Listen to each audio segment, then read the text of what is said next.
Hello guys.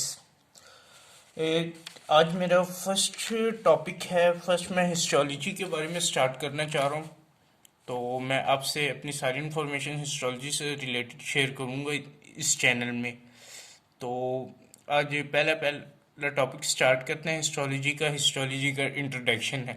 तो histology के introduction में सबसे पहले हमें जानना है कि हिस्टोलॉजी है क्या और इसका पर्पस क्या है। हिस्टोल आपने एनाटॉमी का नाम सुना होगा, क्योंकि जब आप मेडिकल में फर्स्ट ईयर में एडमिशन लेते हैं तो आप सबसे पहले पहले साल में जो सब्जेक्ट्स पढ़ते हैं वो है एनाटॉमी और बायोकेमिस्ट्री, फिजियोलॉजी, और ये साथ हिस्टोलॉजी भी पढ़ते हैं। ये हिस्टोलॉजी ये है कि इस एनाटॉमी स्ट्रक्चर के बारे में है, इसलिए ये भी आप सिंपल एनाटॉमी को क्या कहते हैं, स्ट्रक्चर। लेकिन एनाटॉमी की भी दो टाइप्स हैं। तो हम ले लेते हैं एनाटॉमी। एनाटॉमी के हम दो चीज़ों में डिवाइड कर देते हैं। इसकी दो ब्रांचेस हैं। एक है macro macro anatomy, NATOM, second one is micro anatomy. Macro and micro. तो मैक्रो एनाटॉमी में सिंपल एनाटॉमी आ जाती है, जैसे से इसमें आ जाती है ग्रास एनाटॉमी,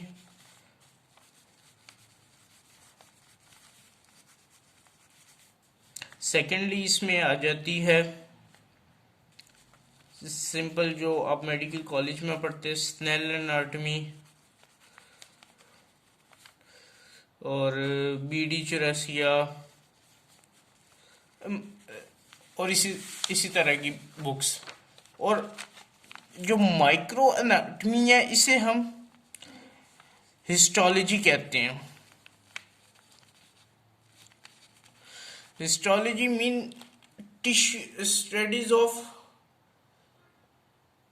एपिथेलियम टिश्यूज कह सकते हैं, या फिर इसे हम ये कह सकते हैं हम, या फिर हम इसे सिंपली ये कह सकते हैं कि द माइक्रोस्कोपिक एनाटॉमी जो है microstructure of the organ.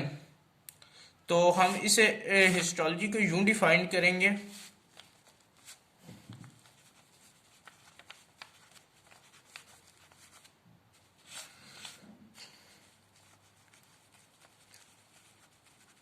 Microstructure. वही तो है जो मैंने आपको क्या, एनाटॉमी स्ट्रक्चर से रिलेटेड है। एक मैक्रो और एक माइक्रो।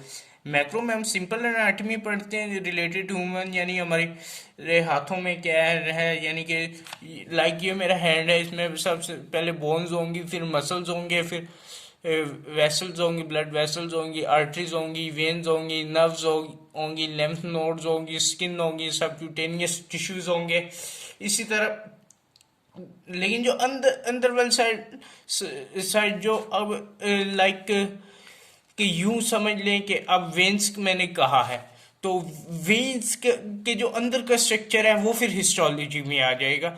ये mean micro histology, micro structure होते हैं इसमें। तो ये तो होगी इसकी डेफिनेशन और इसका इंट्रोडक्शन। अब इसकी इम्पोर्टेंस की तरफ आते हैं। ये हमारे लिए हिस्टोलॉजी इम्पोर्टेंट क्यों है, हम इसे मेडिकल फील्ड में क्यों पढ़ते हैं। तो यहाँ मैं लिखता हूँ इम्पोर्टेंट। इसकी रीज़न ये है कि जब हम फिजियोलॉजी पढ़ते हैं तो ये उसमें हमें अंडरस्टैंड करती है फिजियोलॉजी में, और सेकंड ये पैथोलॉजी में भी करती है। अब क्वेश्चन ये प्रोड्यूस होता है कि पैथोलॉजी में ये कैसे हमें हेल्प आउट करती है। कि जैसे मैंने अभी आपको बताया कि जैसे हमारी वेन्स हैं, ब्लड वेसल्स हैं, इनमें अगर कोई इशू आ जाता है, ये क्लोज हो जाती हैं, ठीक है, नैरो हो जाती हैं किसी रीज़न की वजह से, तो अगर हमें हिस्टोलॉजी जिसकी पता होगी यानी माइक्रो एनाटमी पता होगी तो देन हम इस चीज़ को इजीली अंडरस्टैंड कर सकते हैं। तो पैथो में इसलिए कह रहा हूँ क्योंकि डिजीज कंडीशन में जो वेसल्स होती हैं, अंदर एपिथेलियम सेल्स होते हैं, उनके स्ट्रक्चर्स चेंज हो जाते हैं। आई होप आपको ये समझ आ गई होगी।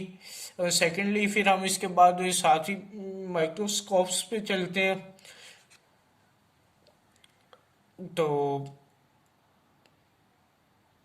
माइक्रोस्कोप्स हैं, माइक्रोस्कोप की कितनी टाइप्स हैं? हाँ, माइक्रोस्कोप्स जो होती हैं, माइक्रोस्कोप क्या है? माइक्रोस्कोप एक इंस्ट्रूमेंट है जो हम यूज़ करते हैं किसी भी चीज़ को, किसी भी स्मॉल पीस ऑफ सेल को देखने के लिए, यानी कि जो चीज़ हम नहीं देख सकते, हमारी ह्यूमन आए उसे नहीं फोकस कर सकती, तो हम इस चीज़ को देखने के लिए माइक्रोस्कोप यूज़ करते हैं। तो इसमें हम अच्छा एक चीज़ और है, माइक्रोस्कोप की स्टडी को क्या कहते हैं? माइक्रोस्कोपी कहते हैं। स्टडी ऐसे study of microscope is called microscopy।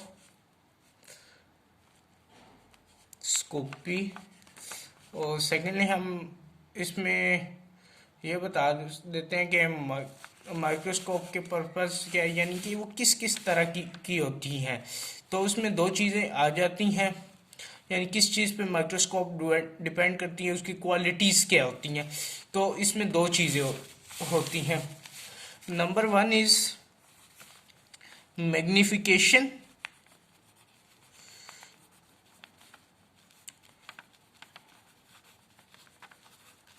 And number two is resolution.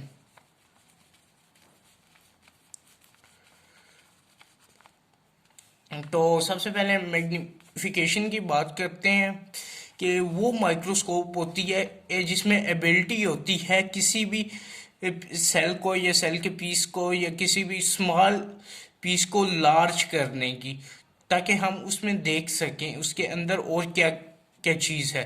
तो हम इसमें लिखेंगे ability to enlarge the image of the object being viewed। And secondly भी हम चलते हैं रेजोल्यूशन पे, जिसे का एक और नाम भी है रिजॉल्विंग पावर भी इसे कहते हैं, LVIN रिजॉल्विंग पावर। अब इसमें क्या एबिलिटी होती है कि ये जो अगर हम दो सेल ले लें तो उसमें हम यानी कि हम एक चीज़ सिमिलर चीज़ें जैसे एपिथेलियम होती हैं, एपिथेलियम टिश्यूज़ होते हैं, उसे हम अंडर माइक्रोस्कोप रखें तो उसके डिफरेंट सेल में डिफ्रेंशिएट करना हो, तो इसलिए हम इसे यूज़ करते हैं। तो इसलिए हम इसके लिए लिखेंगे ability to allow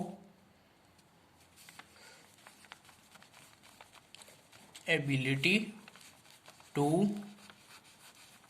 allow the observer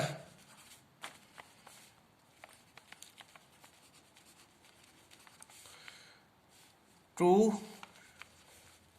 differentiate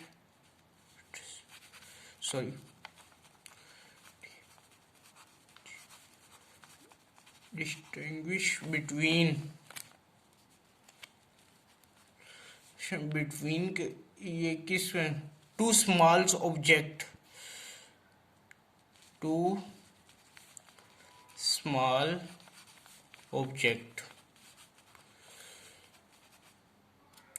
दो स्मॉल ऑब्जेक्ट को अगर हम रखें तो उसमें डिफ्रेंशिएट करने के लिए ये यूज़ होगा, जो यानी कि सिचुएटेड टुगेदर होंगे, ठीक है।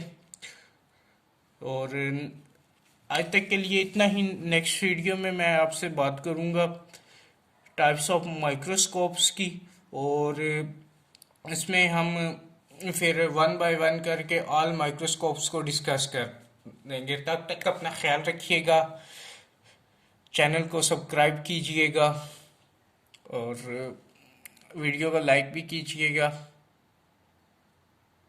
और मुझे दीजिए इजाज़त नेक्स्ट वीडियो तक के लिए।